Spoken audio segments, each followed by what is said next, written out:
Hello, ladies and gentlemen of YouTube. My name is Mr. Maxwell, and welcome back to another side quest about video games and things to do with video games. Yes, number one. Yes. Not a lot of news. No. Not big news. Well, I suppose maybe two big newses. Two things dropped. Yeah. Recently. We'll get to those though. First thing, there was the State of Play. Yes, there was. On, I think it was Thursday? Yeah, maybe I think Friday? it was something like that. It was basically the Ratchet and Clank State of Play. They were just mainly showing off all the news features. All the stuff for... I have to admit, it looks pretty. It looks good. It looks pretty. It looks fun. I enjoy the Ratchet and Clank games. I don't think I played the last... I haven't played the last one on the so-called reboot, the one that was done for the movie. Yeah. I haven't played those two games. To be fair, I did not like the... I'm not a big fan of the movie one. Yeah. But this one seems to have just they've put that one away. Yeah, that didn't happen. That one didn't happen. Just pretend that didn't happen. Now we're onto this, which is fine. Ratchet looks fantastic, as well as Rivet. Rivet looks fantastic. The fur and everything on them. Yeah, just the detail on those two characters is really good. I mean, Clank looks even extra shinier as well. He does, and he's missing an arm. Yes. He's missing an arm. Yes. Well, getting teleported and thrown through trans-dimensional portals can kind of do that to you. Yeah, maybe. That still looks cool. Oh, going through the rifts does look cool. And the feature of mid-boss, a rift may open up and teleport you and the boss to another planet. Yeah. Not to a specifically designed arena. No. Just a planet. Just a planet in the game somewhere randomly. So hopefully you don't drop on a... So they're going to have to program that feature pretty darn well. Well, maybe not. Just basically they're going to have to make sure they double check all the areas that they can dump you on, so that they doesn't dump you on something that will just instantly kill you. Aye. Because that would be the biggest way to piss off everyone. But this, to be fair, I think there's a chance that this could be in scope. This could be the biggest Ratchet and Clank game. Yeah. Because usually a lot of them, they probably grew a little bit bigger when the PS3 came out. Yeah. There was only one Ratchet and Clank game. No, Yeah. it was two. There was two. Was it two? At least I think there was two. So A Crack in Time. Yeah. And I'm sure there was two on the PS3. Because there's three on the PS. No, there's four on the PS2. There's a crap right. The ones on the PS3. There was the one which basically the story was the person that was responsible for killing the Lombax racers. Yeah. Found Ratchet. It's the one with the talking ship. Oh yes, I just can't remember the name. Yeah. The name of that one. And then there's A Crack in Time, which is the one. Yeah. Where it's the other Lombax has come back and he's trying to bring the Lombaxes back. Mm-hmm. Right, but anyway, yeah, Ratchet and Clank looks really good, really, really good. It does really good. Let's be honest, we are big fans of Ratchet and Clank.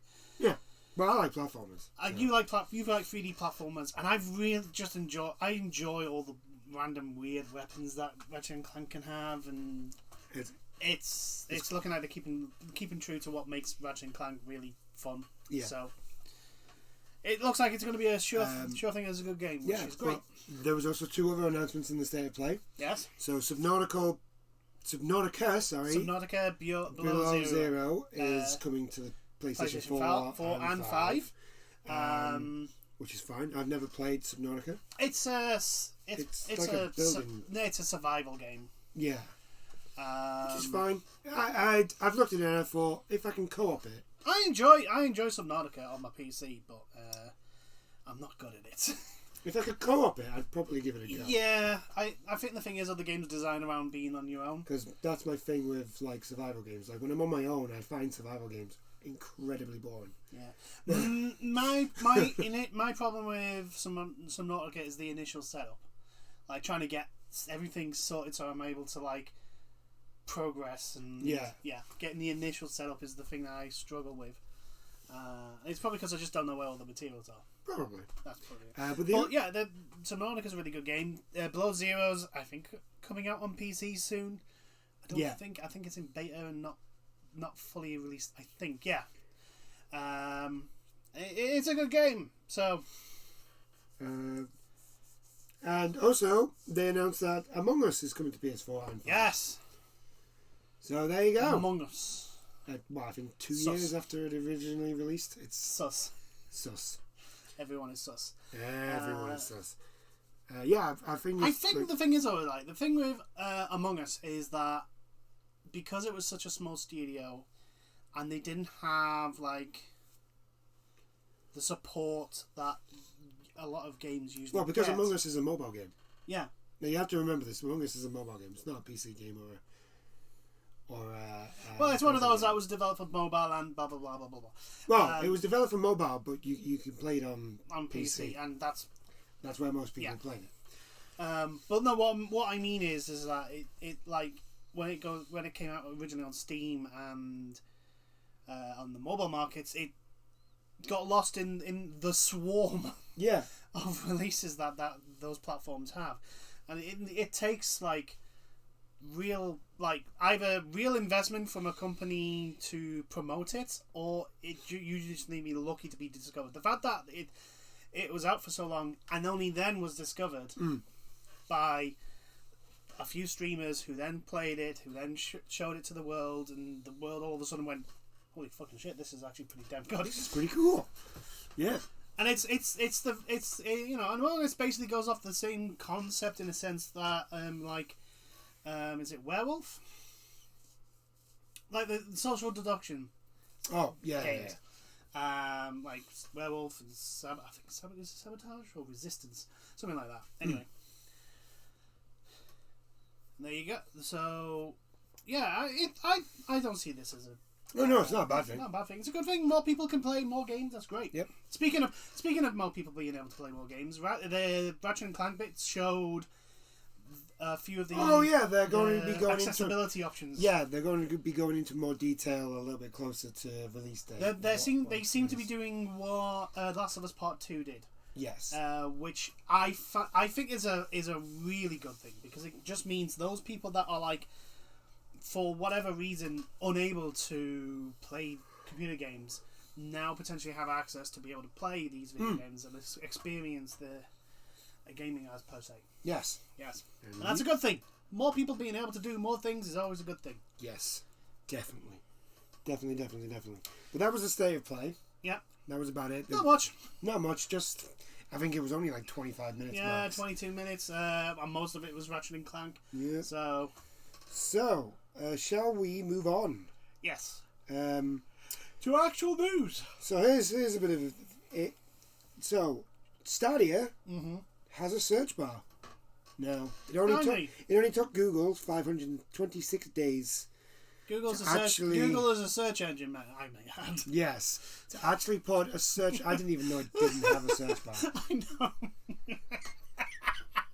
Every time I hear it, I just can't help but burst out laughing. Now, how do you even get that? How do you even get that wrong? That's just. How do you get that wrong? Oh my god! Google's. I mean, yes, Google is actually a tech company. I understand, but the thing is its primary thing, its original purpose, Google, was a search bar. Yeah, it's a search engine. That's it. It's a fucking search engine. How was that not even there day one? Did you just forget? Did you just forget that it needed a search? It just shows how much time and thought has been put into Stadia. So my question is, not a lot. How did people go through Stadia to find games? Imagine the PS5 store, a PS4 store, without a search bar. Oh God. That's probably how it went. Now let's be honest. The search option on the PlayStation Store is fucking shite. The PlayStation Store needs a redesign. Oh, it does. It really does. I mean, the fact that I can't find games that I know on the PlayStation Store, just like, why? Why do I have to type in there? If I put fighting game or Yeah, if I put fighting game, I want a list of all the fighting games that you have. Not just what you think I might want. No, just give me everything that's a fighting game. Well, for that, you've actually got to go to the category section and then click in.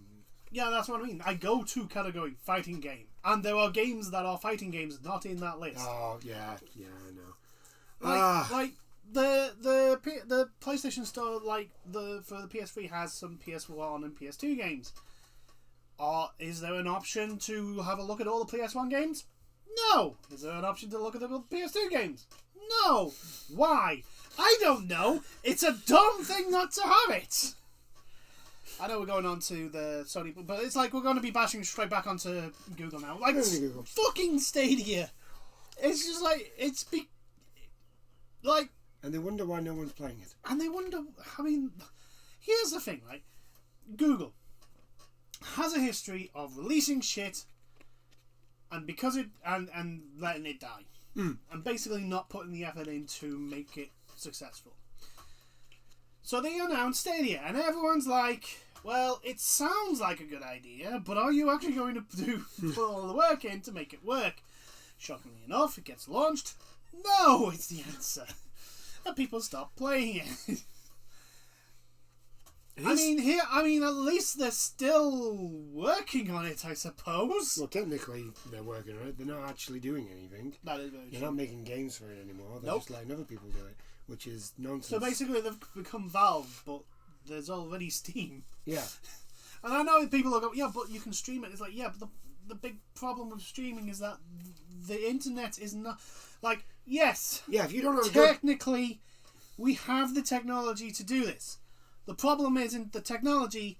The problem is the infrastructure. The infrastructure in the vast majority of countries, unless you are somehow, unless you live in Southeast Asia, yeah, and most priority Korea, and to a certain extent Japan, yeah, this shit ain't working right. Unless you are willing to spend an absolute fuck ton on your service provider, and even then it may not work the way they tell you it's going to. It probably won't, especially if you're in the UK. It's not going to work. Fucking hell, the fact that we were still connected to our internet, we have a copper fucking wires, just annoying the fuck out of me. Yeah, but do you not know we're living in Victorian era? I know, clearly. This is new technology. I mean, to be honest, there are certain people that have a Victorian attitude, so but that may or not be a reference to our current government, but anyway. How does Google not, did you just decide, well, Epic did it for their store, so let's do it in ours? No, Epic didn't have a basket.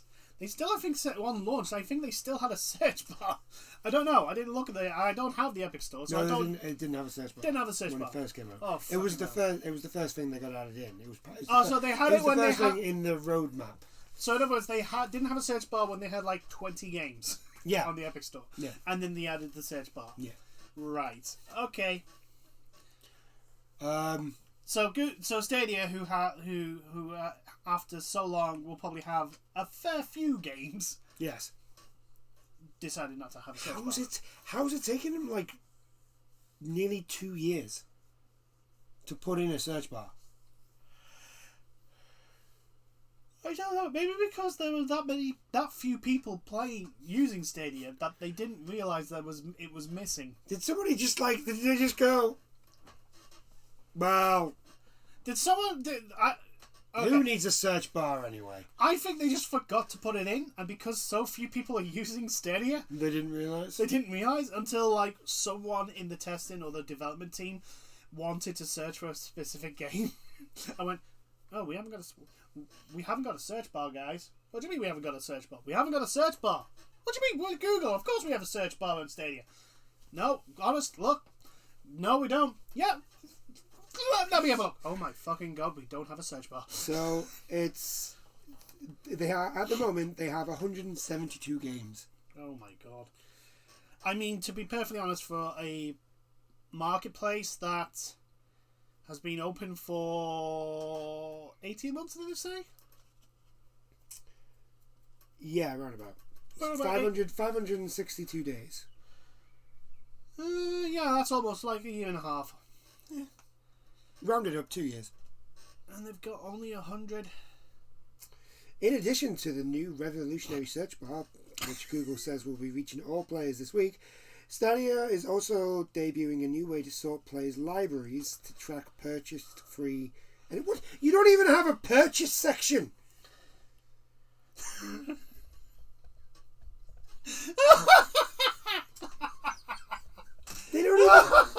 They don't even have. They don't even have what? So you know when you buy a game, say on the PlayStation store, you don't download it. And you do. Well, no. Whenever you buy a game on an online service, so like on Steam, you can go to the library and when you go to the store, there's always that like tab saying purchased things that you. So you go there and it's games that maybe you've bought but you've deleted. Yeah. So you can re-download it instead of having to search for everything to find it again. It's basically like if you go to the library and it's like these are all the stuff that you've got on this account. Yeah, basically it's that. They didn't even have that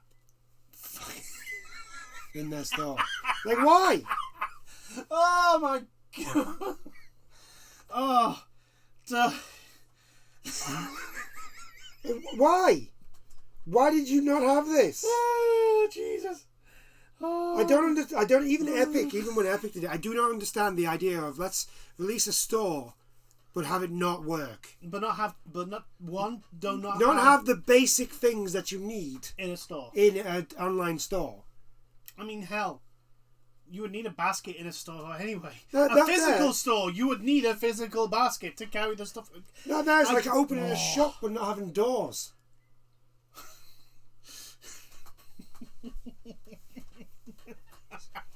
I've got a. I'm opening in my new shop. How do we get in? Well, that's a good question.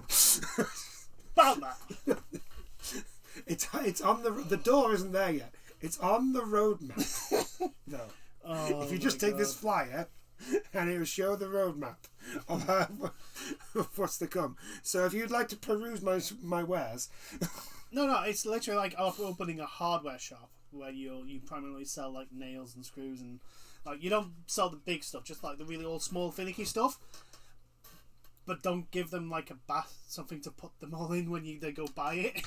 I know. So like a basket. It's so. So I think, look, so I need like 20 bags of these. How am I gonna carry them all? Oh well, that's your problem. It's so dumb. It's so goddamn dumb. Just. We're going from one dumb thing to another dumb thing. Yeah.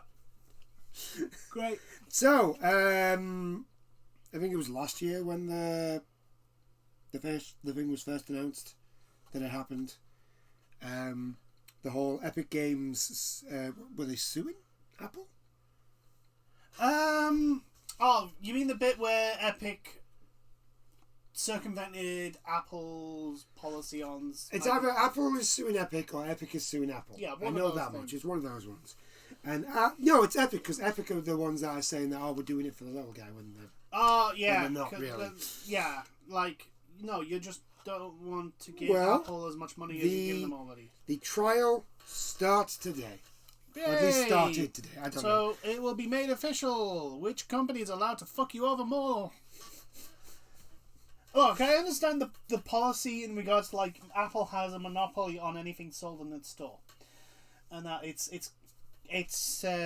like cut of the sales is pretty fucking extortionate. Just like all the tech companies in their stores. Oh, it's like 80% or something like that. Yeah, like Audibles is fucking ridiculous in regards to the cut they take. Yeah. From books. It's the same with the vast majority of like Steam's anything online. Anything on all online stores like Steam is their cut is absurd and absolutely. If I remember correctly, there's pretty fucking high. It's 75%. Yeah. No, it's not that high, but it's still like a substantial chunk of the money. I'm sure it's over 50. I don't think it's over 50, but it's like 40, I want to say. I don't know, I'll have to look it up. But it's still, like, even if it's 20, it's fucking a lot of money. Yeah. For like small developers. And Epic, I think, came in with like 10, and like as a no, I may be getting the figures wrong. Epic is 15%. Yeah, 15. Epic is 15. Which makes I think Steam's like 30, 40, something stupid like that. No. Now that I think about it, yeah, I think it is like 40%. And it's like, I mean, 15's a decent chunk for a small developer. Yeah, but it's one of those where it's like, well, it's the best of a bad bunch. Yeah. But my point is, like, the vast majority of like tech companies with their own stores and allow other people to like Amazon, and the cuts are fucking ridiculous at times. Oh yeah. Really ridiculous, especially when the fact that like they don't even promote. Like there's a big issue with Audible in the fact that like for sci-fi books, they still take the same amount of money off those as they do for like the big major sellers. Except the big major sellers get promoted, get put on the front page, and advertised on Amazon, while all these, it's like you're paying for the same amount as these guys, but you're not getting as much promotion as these guys. So why should Amazon take just as much money from? Because they're not helping. Because it's Amazon. Yeah, because it's Amazon. But anyway, Epic is basically saying that Apple has a monopoly and therefore should be. Yeah. Apple. Let's have a look. After a month of hype of warring words, Epic Games is about to get a day in court with Apple. The trial begins on Monday, which is today, and is one of the most important in Apple's history. Apple boss Tim Cook will be given evidence, the first time he's given testimony at a trial. At stake is the future of the App Store and the amount it charges developers, a widely lucrative money spinner for the company. Okay, this is not going to be decided today. Apple takes 30%. So its hit game for it implemented its own. That's nearly a third. Bypassing Apple's 30% charge. That's nearly a third. I mean, this is the thing, right? All that money that these small developers make, right? They've got to fund whatever staff they have. They've got to pay off all. It's got to make the money. Got to try at least make the money that they spent making the game, and then 30% of the money they make goes to fucking Apple. Yes. It's like. They don't make, it's not 70% of the money they make is profit. It's not. Okay, I'm not going to lie. I do like that they did that in Fortnite. So they've just got... Apple App Store. Apple App Store, no, it's $10. But if you buy it from us, it's only $8. Yeah. I wonder which one people would pick. I wonder why Apple were not happy with this. That's 30%. Yeah. Fucking out of every $10 you give Apple 3. Like and again, the Apple Store. Tell me, right? What small indie developers do you see? I mean, granted, we don't go on the Apple Store that often because it's an absolute hellhole. But plus, actually, we don't have anything that has the Apple Store. I think technically, if we could hook up our iPods yes. do. But they're iPods. My iPod's for music. I'm not. Yeah, touching. they're iPods. They're for music. That's what they're for. I'm not. I don't use my iPod for anything else. Nothing else, Apple. I don't want all these other extra features. I don't want an app on my music player. Thank you very much. Please, thank you. Fuck off. But yeah, it's the same with every mobile friggin' market. It's just full of stuff, and like there are probably some hidden gems that do not get promoted. Oh yeah, definitely. And then they've got like you've got to pay off your money that you make off the game has to go back into paying off the whatever money was used for the game, paying for any staff you have, paying for the building you're in, possibly paying for the equipment, and then on top of that, 3 out of every $10 has to go to Apple. Yep. Who probably did fuck all apart from give you the privilege to use the store. to release your game on their store. Yeah, pretty much. It's fucking bullshit. And when you think about it, they'd probably make just as much money if they just lowered the percentage of what they get. Yeah. If they just went, we'll take $2 instead of $3. I think people would be like, okay. I mean, 20% is still a lot of money. It's still a lot of money, but it's always going to be a lot of money. Yeah. It doesn't matter what you ask. Yeah, I know, but right. what I mean is like 20% is still a large chunk of. Yeah, but if we're talking about comparing it to 30, 20% is always better than 30%. But if we're talking small indie developers, any amount's going to be a lot of amount. Yeah. It doesn't matter what you ask, unless they go, well, you can pay us 0.4%. It depends on that, like. But that's never going to happen. I think because we're not economic mathematic geniuses, how much of a store, like a brick and mortar store, get like Game or GameStop, how much would they get out of the £60 that you would spend on? Well, because I know what I'm talking about here. It's actually with physical stores. It's done a lot differently. It's not done like that. Yeah. Because Game would buy the game and then sell it for a profit. Yeah. That's in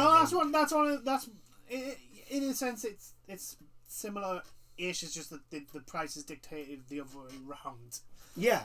Per se. Yeah, basically.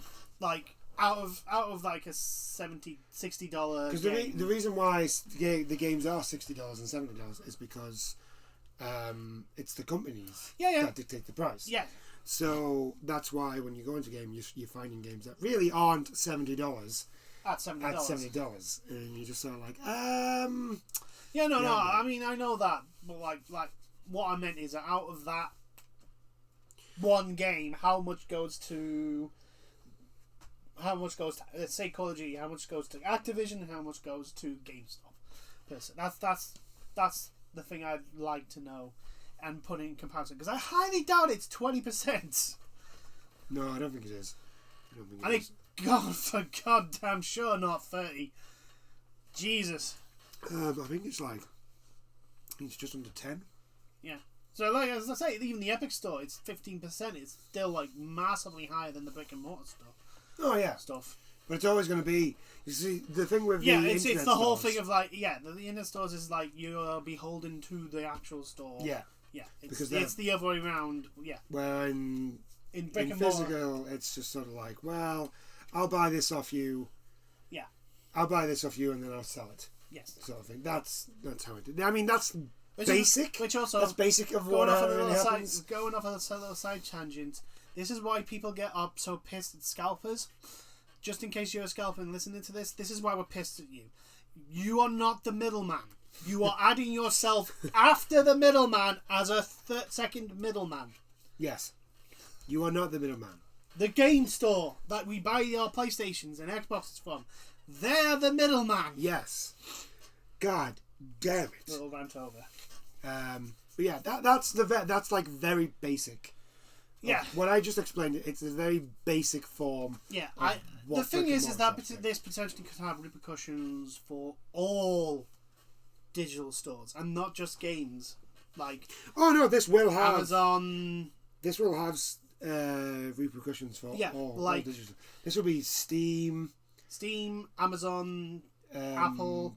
I like CD anything that digitally sells, even like the likes of iTunes and anything any store that sells stuff that has like potentially that dictates the terms. This will affect them.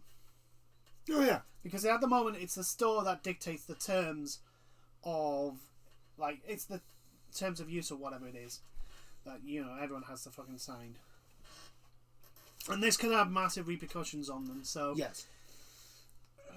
It's just the fact that Epic it's Epic that's doing it and not like a consumer group, which tells you all the reason why they're doing it, because they want more money. Yeah, unfortunately. And Apple want to keep the money they've already got. Yeah, because they're Apple. Because there will be a lot of money spent on this court case. Oh yeah. Because of how much money they can make if the court case goes their way. Anyway, capitalism. Shall we move on? Yes, let us move on to something else. Even more depressing news. Here we go. Okay, Toys for Bob, the development studio that made the last Crash Bandicoot game and the Spyro remaster, Reignited. They are going to be working on Warzone, Call of Duty. Yeah.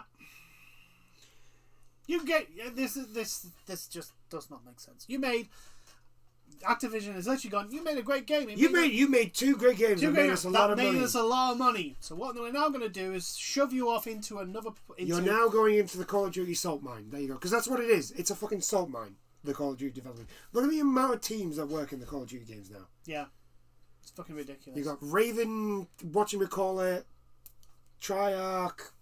Like, what else has Activision got now? Have they just got Call of Duty and everything Blizzard did? Yeah. So, Blizzard. Because they did the same with Vicarious Visions, didn't they? Because Vicarious Visions did the Crash Bandicoot remaster and Tony Hawk's remaster. Yes. And then they just shoved them into Blizzard. Yeah. To make something. Apparently to work on the Diablo 2 remaster. Yeah. Which apparently they did really well with, because apparently it's very good. But I'm not. Has that just been released? Well, the beta came out. I don't know if it's a full release. Yeah, the beta's been getting good reviews, so I'm assuming it's good. I'm not touching it. Here's the thing, right?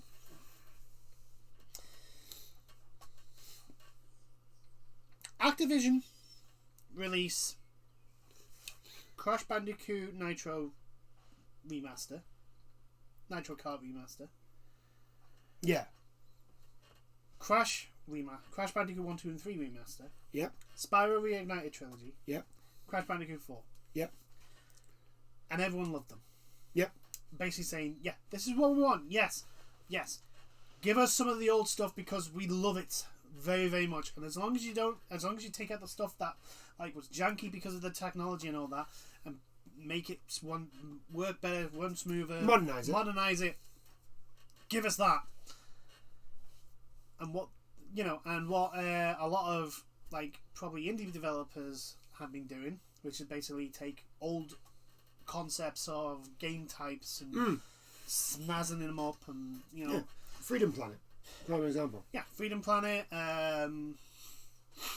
Bloodstained, all that sort of stuff, which have gone down really well. Activision go, nah, you just want Call of Duty. Yeah, pretty much. I'm so annoyed at this. I'm so annoyed at this. They're literally becoming EA has all their eggs in the one basket, which is Ultimate Team. Yeah. Which is which literally the fire of regularization is heading. It's getting very close. Very close now. It's getting there. The basket is starting to singe. Yeah. It's getting hot. So you've got EA with all their eggs in that basket. You've got Ubisoft, who have literally gone, every game is now this. Every game is an open world game with markers all over the map, so you can't actually see the map. I'm trying to think what are the other major games studios, because Microsoft is very, very diverse because of the amount of developers they've just bought. Yeah, because of all the developing teams. Sony's the same. Sony are doing this weird sort of thing at the moment where they don't. Well, we're focusing on blockbusters. What? I know, but the thing is, I think the fact that there's been a massive backlash to the last bunch of stuff that they've said, they're probably thinking, maybe we're reading the room wrong. Yeah, I have got a thing because there hasn't been much news about things, and the fact that a lot of people called them out and so if that's the case, why is Canna a thing? Yeah. But that looks like a Pixar. Yeah, but that didn't look the pitch was not. It'll look like a Pixar game. Yeah, that was not the pitch that they gave out. I guarantee you, because. Speaking of which, because I'm only mentioning this because we're talking about Sony and we talked about Days Gone a little bit. The petition is now almost 90,000 for Days Gone 2. It's going to need much more for Sony to actually. Oh yeah, I know this. Because it's not happened. I know it's not happened, but it's just not holy crap. If it gets to 100,000, they may actually. See, the problem with Days Gone was it was just marketed wrong. They marketed it it was marketed like it was going to be the next big zombie thing. It was just I think it released very, very close to Last of Us as well. if I remember correctly. No, it released. Oh no, it wasn't Last of Us 2 delayed though, wasn't it? Yeah, Last of Us 2 was delayed. It was originally going to be. Yeah, there was going to be very close timelines. There was a couple of games that were supposed to come out at the same time as Days Gone, but those two ended up getting delayed and something like that. But the problem with Days Gone for me was the fact that it got there like this weird. They did this weird marketing where they was just like, oh, it's gonna reinvent the zombie genre and all this sort of stuff, and it was just like, no, it's not. There's not really much you can do with the genre with this genre now. You can either do weird horde games or really dark storytelling, and that's about it. Yeah. About how man is really the monster and the zombies are not. God, I haven't heard that one before. Yeah. Jesus. I mean, that's. I mean, it's not like it's the premise of every single Dawn of the Dead film by George A. Romero, or any sort of movie that has humans surviving a zombie apocalypse. Like, it's the whole concept of a zombie apocalypse. It's like, yeah, there are tons of zombies. The problem is that the zombies aren't the problem. Yeah, the zombies are not the problem. It's the other people that you with. They're the problem. What we were talking about. Talking about Activision. Yeah. How like EA's got all their eggs in one doing basket. All their Activision are slowly becoming basically. We've got Call of Duty and that's fucking it. We've got Call of Duty and we'll let Blizzard do their stuff. But they're only allowed to do that stuff. Yeah. They're not allowed to go and make something new. No. Or anything like that. No. They have to stick with Overwatch. And then even then, maybe not. Even then, we may not let them do their number 2. I mean, we can't have that. We can't have creativity in our company. Oh, no. That's not allowed. Creativity breeds risk. Yeah, but it also makes cool new games that make you more money. Something that you seem not to want to do. They can do Diablo, but as long as there's always a mobile game ready for it. Yeah, Diablo, WoW. WoW can continue forever, because that's a big money maker for them. Hearthstone because it's because it's the loot game, and there's no such thing as StarCraft. What are you talking about? Real-time strategy? What is this thing? StarCraft? What are you talking about? Never heard of this game. What is real-time strategy? What is this thing? Don't know what you're talking about. What is this genre? We don't know about this genre.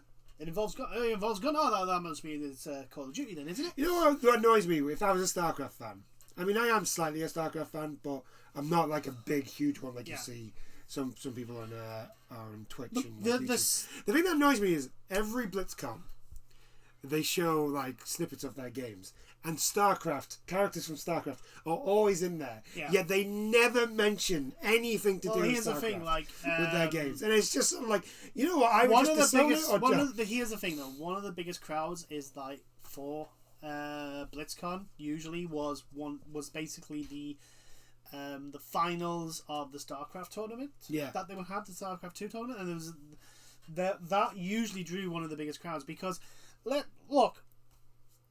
I cannot 9 times out of 10 I cannot really follow the intricacies of a StarCraft game, but when you get 2 really good players together, the stuff they pull is ridiculously good. It's just like we used to watch Shoutcraft.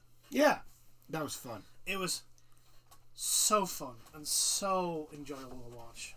I actually learned how to actually play real-time strategy by watching those things. Yeah. Like, actually how to, like, keep an eye out for the little things. Yeah, and, the attacks, like, the fact that you don't just sit and build your base and then with a large army go and march. Yeah. It's like, no, you got to do harry attacks and blah, blah, blah.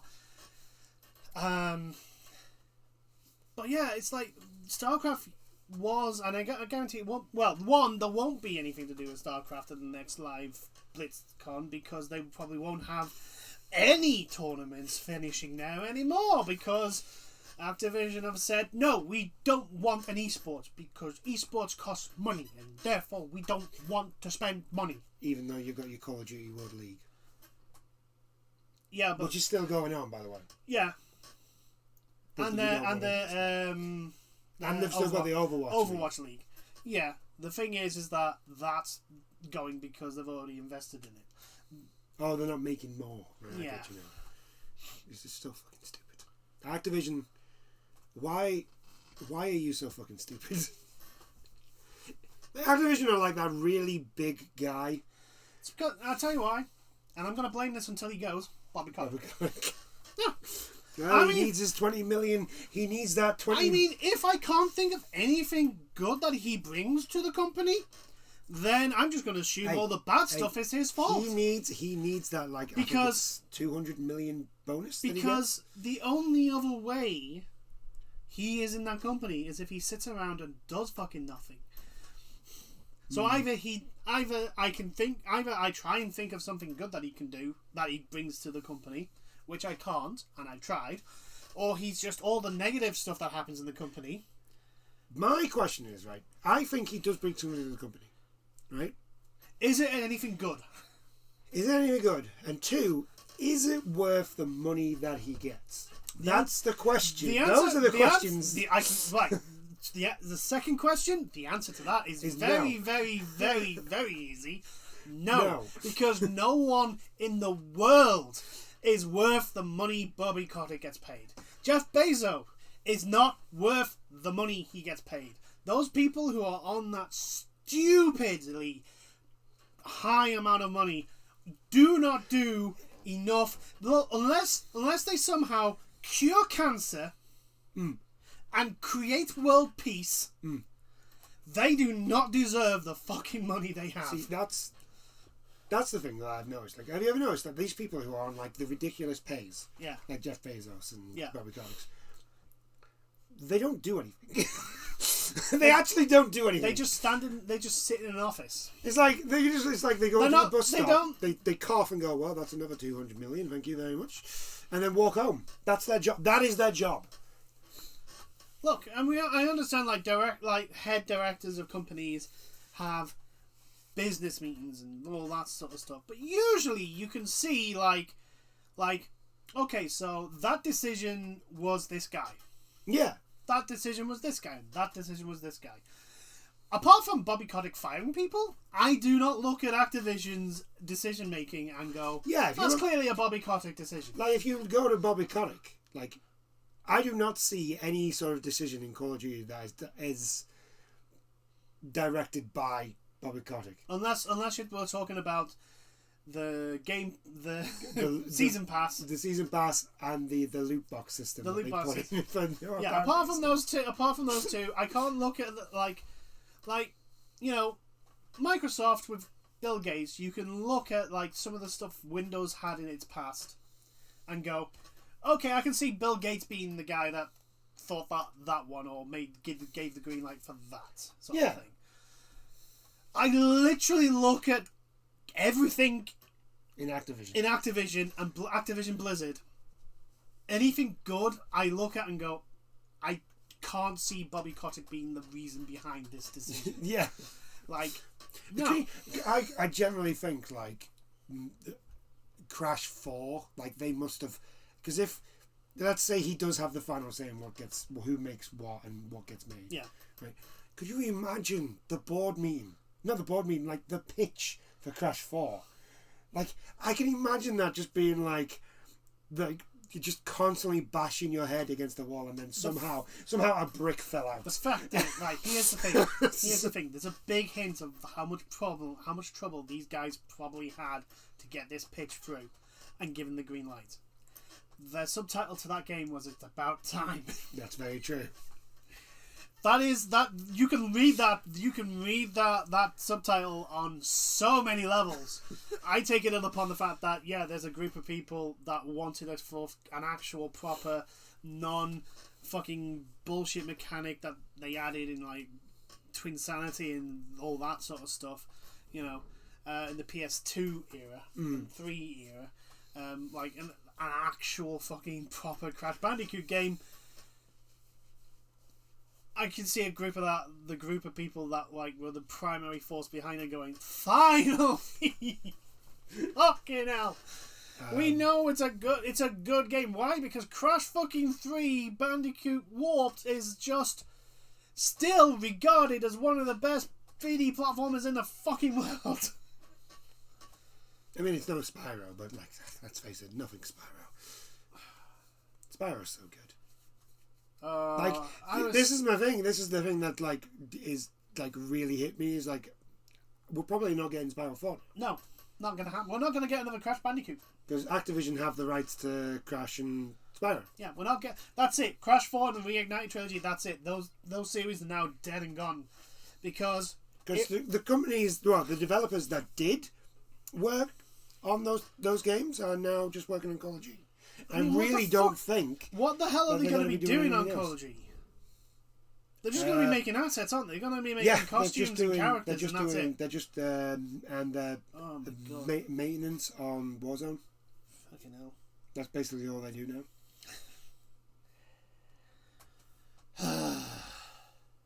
And apparently, these are rumours that the people are also, because of it, people have been let off. Well, I won't be surprised because Activision has to hit its. I do want to say that it is only rumours. Yes, however, Activision. It wouldn't surprise me if it's true. Did at the beginning of the year release a whole bunch of 190 people 100 to do with their esports department, basically killing their esports department.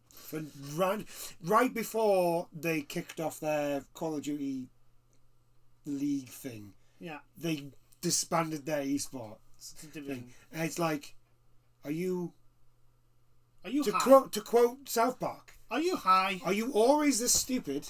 Or are you just high? Like, what is wrong with you? It generally feels like, especially with the big companies, generally feels like the fans are doing what the fans are supposed to do. They're buying the product, right? And then they're going out, and if they really like it, like with Crash 4, they're making their voices heard. They're being like, it's really good. Crash 4, it has problems, but it's still really good. Like, there's this minor issue, but it's only a minor issue, and we can overlook it because, like, it shows promise for the next game. If they can fix these things, the next game will be even better.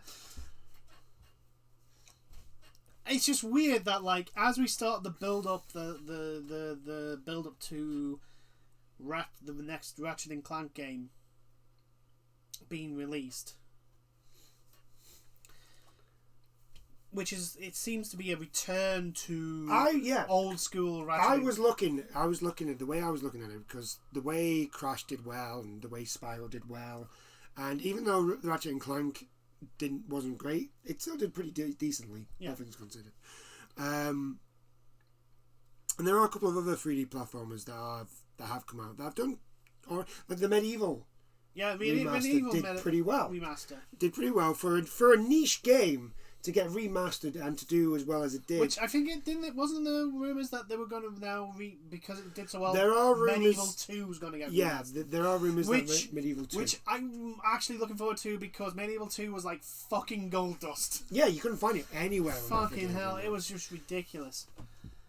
So I hope that Medieval got remastered, did pretty well. I was looking at next gen and thinking, you know what, this gen, I think we're going to have a return of the 3D platformer. Yeah. In a much more broader aspect.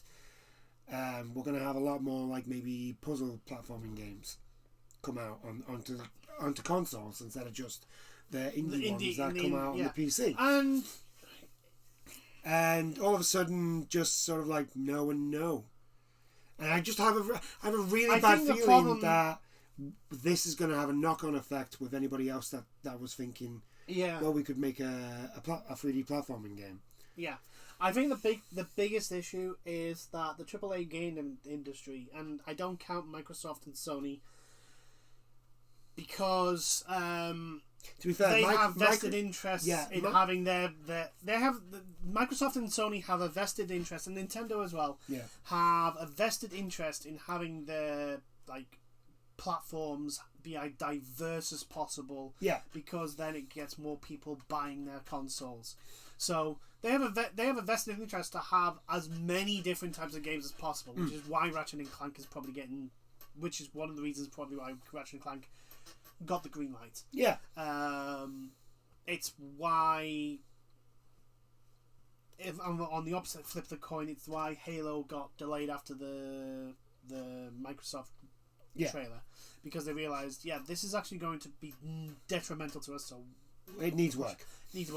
But it's also why Microsoft bought all those studios, because if you notice what all those studios they bought, they all have different skills. They're known for different types of games. Like Obsidian is for their for the RPGs, Western RPGs.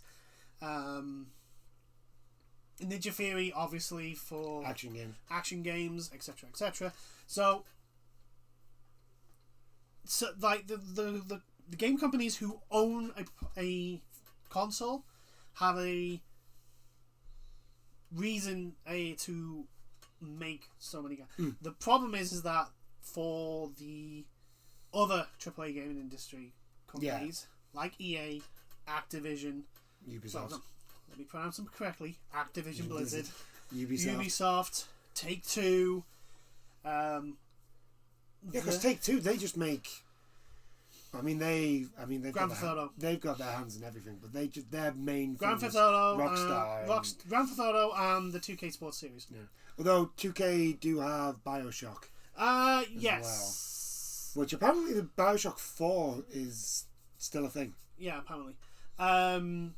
They also have Firaxis, which do the Civilization Civilization series. But if we're honest, though, over this last over the generation of the PS4 and Xbox One, we've seen a contraction of, actually probably over 2 generations. Actually, the PlayStation 3 360 and the PlayStation 4 Xbox One. There's been a contraction of from the AAA game industry. From being broad to just being focused on one type. Broad and releasing what people would class as AA games. So games that are not designed to be massive hits, but are basically the money the ones that make enough money so that they can pump that money into the next big. Yeah, basically that. So for example, if or basically a vast majority of the PlayStation 2 catalog, the games that are really, they get made, they're in a decent state. They're there really to keep the lights on. They're not there to be the next big. It's basically just to keep teams ticking over before the next major AAA game gets give them something to do. Yeah. And instead of, because of the live fucking service everyone wants to be on part of, they don't see the need to do that. I don't even think it's the live service. They're just they're just narrowing in on one or two. I don't even think it's the live service now. I think everybody just wants that one game that is so big. Them money. Everybody wants the Fortnite. Well, here's the thing. Take-Two has Grand Theft Auto. Exactly. Activision has Call of Duty. EA has its Ultimate Team. Ubisoft has got Assassin's Creed. Ubisoft has its time savers. Yeah. For their Ubisoft mechanics. They are all putting all their eggs into one basket. Yeah.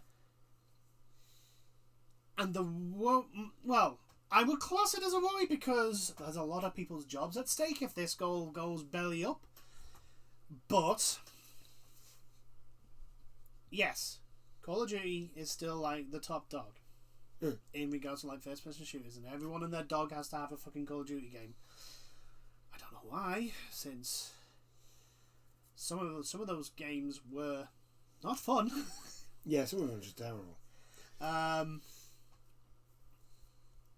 then there's EA with their gambling mechanics. And it's they have got their eggs. So what happens if 1 year Call of Duty? Because here's the thing, right? There's going to be some people that at the next Call of Duty, if it's not Modern Warfare or Black Ops. Right? Oh, if we have an Advanced Warfare situation around, because Advanced Warfare did not do very well. Exactly. If it's not a Modern Warfare or Black Ops, what are people going to fucking no one buys it? What happens if no one buys the next Call of Duty? Activision are fucked. I think this is the problem, unfortunately, because Call of Duty is as big as it is. You're always going to have like. Yeah, but the thing. No, it's not that. It's the way it gets marketed. Yes, so, I understand that. Right. The thing is that we're currently right. The problem is that potentially we are heading into what would be the perfect storm of a lot more people out of a job, a lot more people with less money, a lot more people, and the fact that they've raised the prices of their games and are still fucking asking for a shit ton of fucking extra money on top of that. Yes. Right? The problem is that if, and also the fact that they all seem to be wanting this live service thing, right? Mm.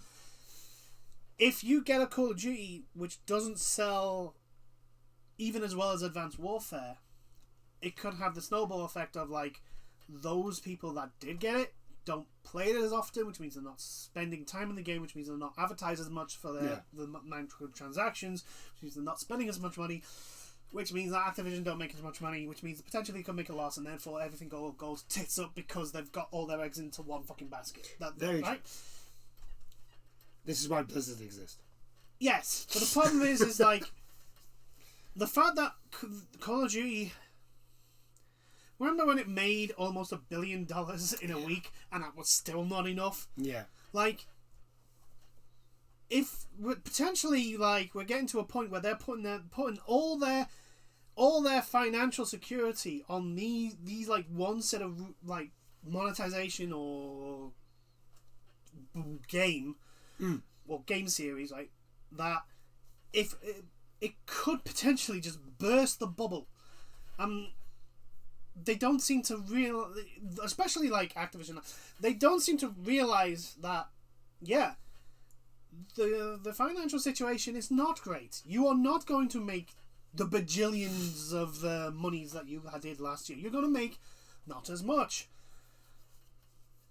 And like I say, I'm worried in regards to like the rank and file of these companies. The people who actually have to go through that's all shit. See, with Activision, labor, that's all they'll do. Yeah, they'll just cut everybody. But the thing is, though, is like, what happens if they cut too many, and then the staff they get in to replace them aren't good enough? Oh, you mean like they have been doing for the last so many years? Yeah, but like, what I mean is like, they don't get the staff in to be able to make sure the game I know this, but Activision, they don't care about that. Yeah. Anyway, the thing is like because they're putting their eggs, everyone's putting their eggs into one basket. It is a case that we potentially, in maybe not this year or next year, but like ever closer is a potential crash. Yeah, because eventually the well's going to run dry. Yeah, the well. People will eventually get bored of Call of Duty. Yeah, it will happen eventually. But like, and like I say, I'm worried for the rank and file, but for the actual companies, no, I want them to go. I literally want them to go. I want them to die a death because they are stagnant. Well, this is a creative. Gaming is a creative art. And these companies are actually stagnant. They are not evolving, not changing, not creating anything new.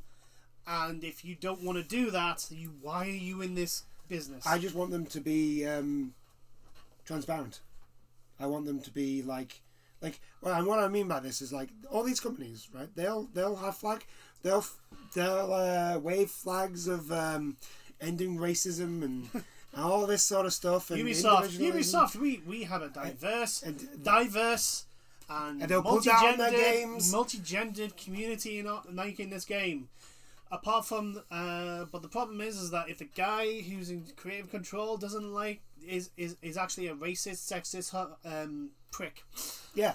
And they'll have those on their games, and they'll be like, "Oh no, we don't want racism and all this sort of stuff, and we don't like anti-Semitism and sexism, and we're against all that stuff that normal people don't like. We don't like sexism, we don't like racism, we don't like people being judged by the way they look, or religion, or blah blah or blah, anything blah. like that. You know, but then they tow down to countries like China and stuff like that, and shit like that. I'd rather them just be like, yes, we are racist. I'd literally rather them be like that. Than granted, you still wouldn't get any money off me, but still. Yeah. I would at least go, well, at least you're honest. At least you're being honest fucking about it. You know, other than like Ubisoft, in every beginning of every goddamn game, oh, we have a diverse staff, and this is made by people of all cultures and religions, and we treat them fairly. And then you get articles like you did last year of people being treated like shit just because their religion is they're a Muslim, or they're a woman, or their skin color is different, or a character from a game is cut because they don't have a dick. Yeah. You know, and it's just sort of like, and then you've got like fucking Blizzard, who announced to the fucking world that they care about all this shit. Freedom of expression. And then one person stands up and says "Free Hong Kong," and what do? You bury that fucker like he's no tomorrow. And then you say sorry, but don't actually say sorry for it. You fucking cunts, the lot of you. By the way, Ubisoft, FYI, this is you as well. This is your reminder to get your house in order, because we haven't heard anything since you announced the investigation. We've had shit all. It's been quite a few months now. I'm fine with the game companies just throwing out the same game over and over again. Luckily, there's enough middle ground developers out there and publishers out there that it can like. Devolver Digital is a fine. Yeah, fulfill me quite well. Yeah, and to be fair, Bethesda, their publishing side, very good. You know, Tango Entertainment. I absolutely love Arcane. We used to like Sledgehammer. Sledgehammer. We used to like Sledgehammer. Yes, we used to like Sledgehammer, and then Wolfenstein, Youngbloods came out. Oh, that was just no. They're the ones that are making. Oh no, it's Machine Gun Games. They're the one that are making the open world Star Wars game for Ubisoft. So the ones who do the Division. Is it Machine Gun Games? No, it's not Machine Gun Games. Who the hell? Because Ubisoft were like, yes, we've got a Star Wars game. Yeah, it's the ones that make the Division. They're making that. They're making. So it is still going to be a big open world Ubisoft game, but luckily, it's not going to be as bad. Potentially, it's not going to have just markers everywhere, because the Division is literally the only Ubisoft game that I know of that isn't a Ubisoft game. In the sense of 20,000 fucking things. Look at all these things to collect. But I don't want to collect all those things. But you're going to have to, because let's face it, that game is boring. Before the sole person who wants to put a comment in the chat, yes, there are things to collect in the Division and the Division 2. Yes, they're just not obnoxiously large amounts. Yeah. Also, like. Also, it doesn't cover your map. Like, for example, the reconstructions actually like give you lore, and you find stuff out about like why things are the way they are. We've got a massive tangent here. I know, but like we're talking about like the AAA game industry problem, because it's all to do with like everything bad in the game industry has some connection to the AAA game industry. AAA. Gaming. You missed the AAA. You just said triple. AAA gaming. Like, it has a connection to EA and Activision and freaking Ubisoft, and like. I know what you mean. They are a den of vipers. And the worst thing is, it's not even like, it's just the people at the top. Right. That's all it is. It's the people who are in charge. Yeah. That are the problem. The people who make the actual decisions, not the person who made Joel's coat, or the person who made. It's not the guy that does the sound effect on the MR1 for Warzone. It's not him. It's not him or her. It's not the person. It's not the person that you know that designed and like built the plane that you jump out of. Yeah. In Warzone. It's not. Oh, actually, I've recently played Warzone. Yeah. So you know how like everybody jumped out of that one plane. Yeah. Right. So obviously the updates happened and the maps changed. Yeah, and it's an 80s feel, so that massive giant cargo plane wasn't, as far as I'm aware. It's now It's like a helicopter. So it's a group of helicopters. It's a group of helicopters now. Right? But everybody still jumps out of just that one helicopter. So, here's something that I want you to do if you play Warzone. And if you just watch everybody else jump out of this one. This is like 150 people. I mean, at least the giant, massive... I mean, at least the giant, massive fucking troop transport plane. It made sense that 150 people might be able to squeeze into there. Yeah. I mean, granted, the plane may not actually be able to take off with all those people. Just assume everybody just lives on rice and crackers. Yeah, so they don't weigh very much. That's what I do. I just like... Wait, no, you could have had everyone jumping out of multiple different helicopters. That's cool. That makes more sense. Also, it means that you don't have a bunch of people jumping out at the same time, all clipping into each other. So, the other thing is, right, so you know how, like, before the game starts, there's that little animation of them getting ready to walk towards it. Well, now, it's like that, but you go into the helicopter, and you see your character, or you see whoever else is in your team. If it's just you, it's just you. But the thing is, the rendering doesn't happen very fast, especially on the PS4. So it comes in your character and it just blocks. It's just blocks. It's generally quite funny. At least with the... I don't understand, like... I mean, it's not as funny as the old one where sometimes another character would clip into yours. So you'd be like, oh my god, what monstrosity is this? But yeah, so Toys with Bob is going to be working on Warzone. I'm going to be working on that game. Yay. So, I mean, unless they're putting another studio on the Spyro game. Doubt it. I mean, they haven't even announced a Spyro game. What other studio? But that's the question. What other Blizzard? No. Like they'll finally introduce a new character to Overwatch. No, not Overwatch. The mobile one, the Heroes of the Storm. It'll be Spyro. Heroes of Spyro. That'll be the new. There you go. There's the new Spyro game. Yeah, he's the new character. They will, because there's one thing we know: the AAA game industry does not learn from Backlash. It doesn't learn. Never does. Never will. Because remember the backlash of Sam Fisher being in that mobile game instead of a Splinter Cell game that everyone wants. Ubisoft just. But yeah, that's the thing. They're just narrowing down. The AAA game. Well, this goes down. They're not. Yeah, this goes down to my point before.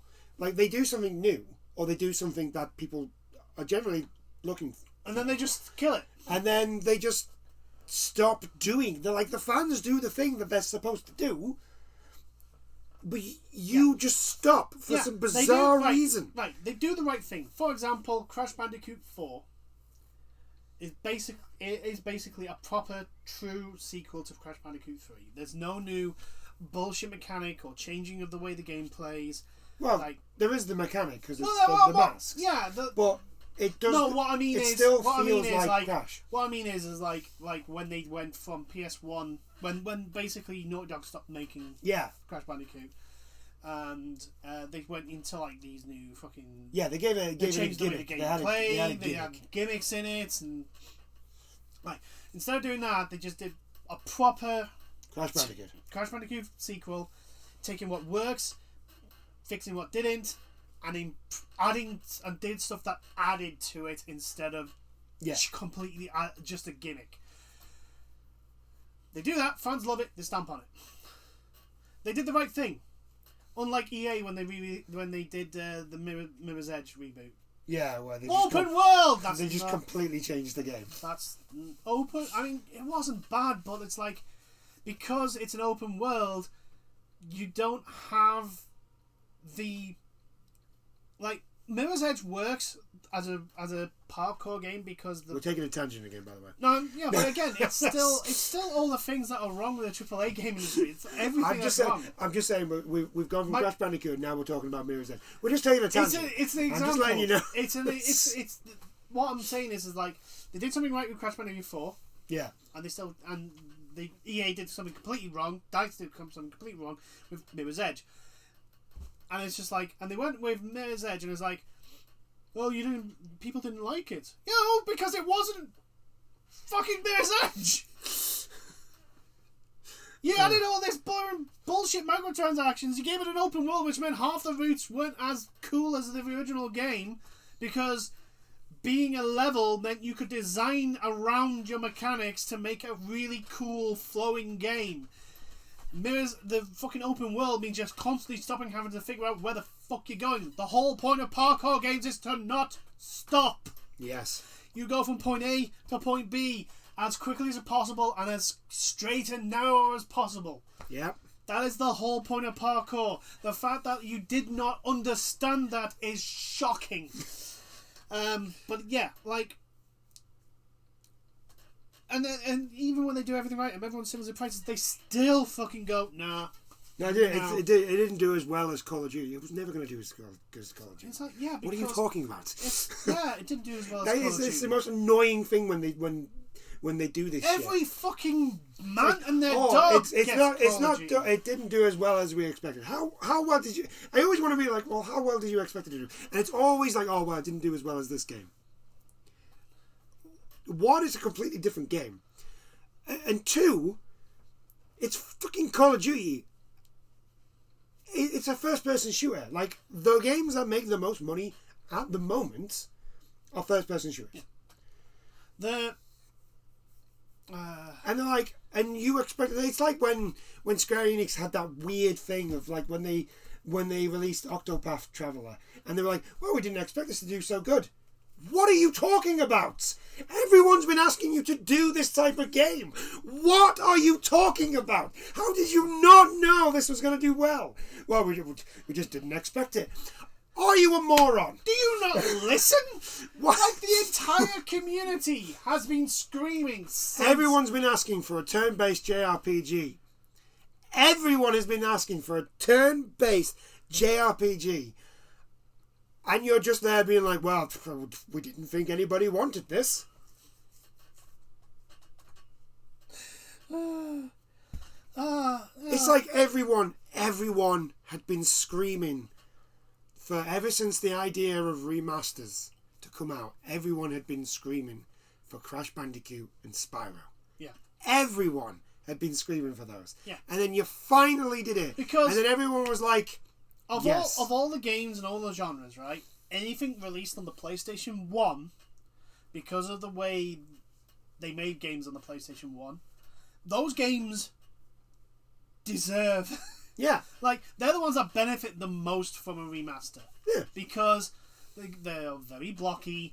They are very... I think you can literally count on one hand the amount of games that probably don't need a remaster. Final Fantasy IX's one of them. Yeah. Final Fantasy IX doesn't need a remaster. I deny anyone saying that it does. I think Final Fantasy IX, like, if you remastered it, you're gonna take technically, you might, if it's done wrong, you're gonna take away the charm of like the art style, yeah, and all that sort of stuff. But my point is like, and then you finally did it. You finally did the remaster of the things, and everyone was like, yes, we're totally down for this. Give us more. Give us more. You gave us more. You gave us Crash Bandicoot. And everyone's like, yes, this is fantastic. Now just give us Spyro. Just give us a fourth Spyro game. Just give us the fourth Spyro game. And Activision is like, nah, I don't like money. I don't like making more money. We don't. No, it's not making us. It's not making us as much money as Call of Duty. So. And it's like, nah. It's like, here's the thing, right? Yes, Call of Duty makes a shit fucking ton of money. Yes, but that's because everyone buys it out of habit now. Yeah. It's the same thing as sports games. Like, it's gotten to the point now. I think now there's like 5 studios now working on Call of Duty. I'm sorry, that's just ridiculous. That's just stupid. What are you doing? It's so that it can keep releasing again every year. Yeah, but you already had free companies for that. Yeah. The thing is, and now you got Warzone, and now you got 2 companies working on Warzone. The thing is that Activision are basically going to boil down into basically just making Call of Duty, because then they don't have to invest on making a new game. That's it. Stupid. That's literally it. It's stupid. I guarantee you, they will literally become cookie cutter, like even more cookie cutter than they already are. Than they already are, because they will literally, like, hell. They went on about like, we're gonna change. There's gonna be a new map. It's not a new map. It's not. It's Verdansk. It's still Verdansk, just an 80s theme. Yeah. And it's like... hold on. Wait. The stadium isn't there. Wow. That's about it. At least Epic don't go on about, it's going to be a new map. It's like, no, it's the same map. We just added new features to it. Yeah. And when they do something big, like change the map, they do something big. Yeah. Like actually change the map. Like that weird fucking black hole thing that they had going on. When they actually do something, they make a big deal out of it. Yeah. Onto a separate tangent so that we can continue on this rant about AAA game industry. Now, we have not gone on about this because it hasn't come up. But me and Mr. Maxwell are big fans of Baldur's Gate Dark Alliance. I wasn't going to bring this up because I was just like, why? But as an example of the AAA game industry not listening, fucking understanding the fucking market they're in. I don't understand. Right, the thing is, this is easily fixed.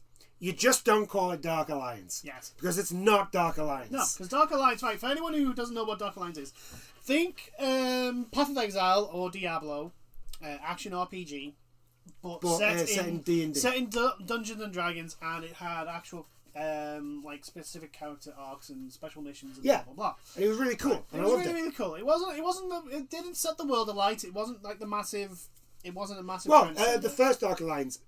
Well, the first Dark Alliance was good enough to spawn the sequel. Yeah. And I think the thing is a lot of people. Here's the thing, because it played basically similar to Path of Exile, where you have abilities and classes and blah blah blah blah blah. And it's from that isometric / top down angle. Like I straight up want like a Path of Exile game saying D&D. Yeah. I'd buy that shit just straight off the bat. Yeah. Yeah. I would throw my money at the window. Yeah, I would literally just find a way to have my hand go through it and give me the game. Give me the game now. So a few years ago there was a teaser trailer, a terrible, awful teaser trailer. Because we actually spoke about it and we said we like the fact that it's Dark Alliance. Just hopefully that's just a trailer thing. Which it is, thank God. So Dark Alliance, like I said, it's like a top down. It's like a Diablo. It's a looter. Well, it's a action RPG with a fighting combat style of say your Diablos. Just think Diablo, D&D. Just don't expect as many enemies. Yeah, it's a little bit more reserved. Yeah, let's say. Yeah. Like you don't have 100 enemies coming at you and blasting through everyone. Mm. It's a little bit more like rooted in realism, and a little bit that way. So what they decide to do for the reboot / new Dark Alliance is to make it a 4-player third person co-op horde game Vermintide, but with combat looking like Godforge but slower. Godfall. Yeah, but slower. Yay. I mean, do you not understand the community you're making this game for? Because I guarantee you, the first people that will look at Dark Alliance, Dungeons and Dragons Dark Alliance, are not the Call of Duty market. Not the people that play Left 4 Dead. The people that will be looking at that game are the people that play D&D. Who have knowledge of the Dark Alliance series. And... It's like, can you not read the other thing is, like I looked at it and I just sort of I saw the gameplay trailer, because the only trailer I had seen before that was the reveal, the announcement trailer, the really awful GoPro trailer on the end of the sword trailer. That was absolute garbage. Oh my God. So I didn't really have much to go off, and then you showed me the gameplay trailer, and I was just sort of like, why? What is this? Why? Why is this a thing? Why? If I wanted this, why? There's a ton of Warhammer games that get made that look exactly like this. Like, here's the thing, right? It's not even released, and I can already tell Vermintide 2 is better than this. Yeah. Because it is. And that's what it's going to get compared to. Let's all be honest here. It's not going to get compared to, like, Baldur's Gate 1, 2, and 3 or any other D&D game because it doesn't play like that. It's not going to get compared to Path of Exile because it doesn't play like that. It's going to play like a Horde co-op, like Left 4 Dead. And when I first saw Dark Alliance, especially because like this was just after they announced that Baldur's Gate was getting the third one. Yeah. So I was like, oh my god, are we getting a Dark Alliance free? Yeah. Like sort of thing as well. So they're releasing them, going to release them like at the same time because that's really cool. Let's be honest. Like we were stoked for Baldur's Gate 3 because it's like, oh well, it's a well loved franchise. It's Baldur's Gate. People are gonna love that. But I was stoked for Dark Alliance. Like that was the thing that I was like, oh my god, we're getting a Dark Alliance. We played the shit out of that game. We got every single character maxed leveled, secret weapon abilities and everything. It's one of the few games that we together 100%ed everything. Yeah, it's one of the games that I kind of really want to come onto the PlayStation Store because I can't find it on anything else. I can't find it. I can only because we've got it on it was on the PS2. Yeah, and we've got it. And I really would like it to come onto the PlayStation Store so I can download it and we can play it and record it. Yeah. Record us playing it. Because I'm just straight up down for playing Dark Alliance 2 all over again. Yeah. Like, I will play that game. It's one of the very few games that I'm just sort of like, I've played it 100 million times, but I will still have fun playing that game. It was just so cool. And this is just, so I saw this and I was just like, well, I know I'm not getting that game.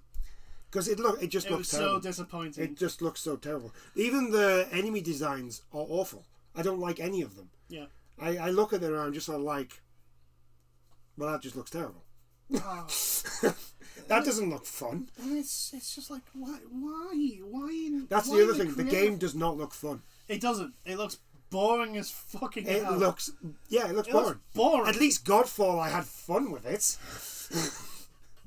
I had a little bit of fun with it. It's not great, but at least with Godfall I can have some sort of fun. I mean, granted, it blinds me. So it's just like, oh, you've done a parry. Oh my god, I cannot see. But this just sort of it just looks like, oh, let's take the basic fighting from Godfall.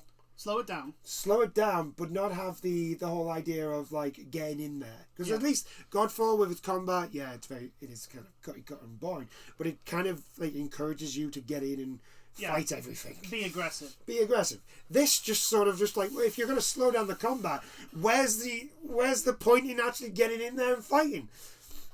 I just don't.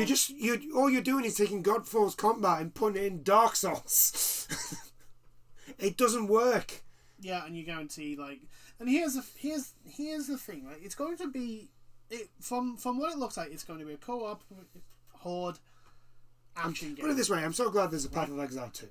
Right? It's going to be co-op Horde action game, right? Yeah. But to which actually Dungeons and Dragons. Here's the thing, right? Vermintide, it canonically makes sense, right? The whole masses of, because that's the whole way Skaven fight, and because the DLC adds DLC adds Beastmen and Chaos Cultists, and it's how they fight. You're not fighting the actual Chaos Warriors. You're not fighting them. Yeah, maybe one or two. There may be one or two that show up a little group as a challenge. But the vast majority of you that you're fighting are the fodder. Yeah, are the ones that are literally thrown. That their whole thing is they just overwhelm you with numbers. They are, it's in old school Warhammer before the Age of Sigmar bullshit that happened. You would have units of 30 Skaven. Yeah, it's why for old school Warhammer. The really fun fights were most of the time were orcs versus Skaven. Yeah, because you just had so many models. It was just so many of them. It was just ridiculous clashes of just everyone just piling in on each other. I mean, granted, I'm making it very really, really simplistic for that. That would have had a lot more nuance to it. Yeah. The odd warp cannon misfiring and teleporting half the army to whatever hellhole. Yeah. Skaven players will probably. And then you've got the understand orcs who would probably kill their own people. Well, like the bombers. Well, yeah, there was the goblins that would literally just have a bomb strapped to their ankle and then just go and fly themselves in any direction. In any direction. And then you've also got the spinners who had the ball and chain who would just start spinning at any point. And then again fly off in any direction. You know, so yeah, but they were always the really fun ones because there's so many of them, and two, you generally don't know what's going to happen. You're just going to, I've rolled a 2. Oh, well, there goes half my battalion. That's nice. My champion has now been teleported to whatever, unfortunately. My champion is now no longer on the board. Great. This is lovely. But on the other hand, half their army has just been hit by a magical meteor that has turned them into piles of goo. So, yay! But anyway, because I think we've gone off on a massive tangent. We're basically going off I think we should end it, but it's. I'm going to end it on this. Play Dark Alliance 2. It's fantastic if you can.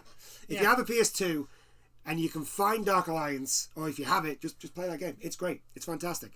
I may set my PS up too. If you want to see it. I generally want to play that game again. Yeah. I love. It's the reason why I like games like Diablo. Because it was your introduction to that type of game. Yeah, Dark Alliance 2 was the first game that I ever played that was that style, and I've never really played another game other than Diablo 4 and Path of Exile. I've never seen another game that's Diablo 3. Sorry, I said Diablo 4, didn't I? Diablo 3, and even then, Diablo 3 didn't really catch me until Necromancer came in, and I was just like, yes, this is what I want. This is what I want. Give me an army. Well, the thing is, in Dark Alliance 2, you were the Necromancer. I was the Necromancer. Look, in fantasy, whenever I get a choice of being something, I'll always be like, oh no, I'm going to be like a warrior, or I'm going to be like a ranger or a rogue. No, I'm just going to be a Necromancer. If there is a Necromancer class, I will always be drawn to the Necromancer class because it's just how I am. Oh, you want me to fight? Nah. No, I'm lazy. I am a lazy person. I will not be fighting. My minions will be. Summon everything. It's like Warhammer. Mr. Maxwell is a repressed supervillain, clearly. Yes, I will just raise the dead. Clearly. Yes, I'm going to do this.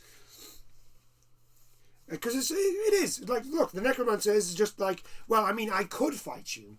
I'd still kill you, but it's way more fun if I summon this giant meat golem to punch you in the face. Or if we're playing Diablo 3, summon this giant meat golem to explode on you and then turn into 3 giant meat golems. Which will then punch you in the face. Which those 3 will punch you in the face. It's just great. Like, it really is. It touches upon me. And the Necromancer in Dark Alliance 2 was just fantastic with his skeleton. Yeah. It's just like, yep. And then when you finish his side quest, you get the Shadow Beast thing. Yeah. And the shadow arrows, which are just way overpowered. Yeah. Oh, it's the final boss. Shadow arrows dead. Oh, well, that was easy. Nice. Love it. Love Dark Alliance 2. I'm actually gonna I'm going to set up a Twitter and just be like, put Dark Alliance 2 on the PS store. Hashtag. Yeah. Dark Alliance 2. DA2 PS store. No. BG thingy, the 2 dots. Yeah. DA2 for PS2. Yes. Please. So and hell, put Dark Alliance 1 up there as well. Yeah, I'm sure a lot of people really like the first one. Yeah. So, yeah. It just didn't have co-op, which is... I just love the first. I just absolutely adore the second one. Yeah. Anyway, on that note... leave a comment on whatever we've discussed. Yeah. The usual stuff. Any comments, leave them down below. Or, is there a certain game that deserves to be put on the PlayStation Store? Or any store. Any store. Any game that's like from, I don't know if there's any... era. Yeah. Or earlier. Yeah. Apart from the obvious ones. Yeah. So it's games like Dark Alliance 2. Yeah. Games that came out and then we never saw again. Yeah. But anyway, I do hope you've enjoyed this chat, and we'll see you in the next ones. Bye now. Toodles.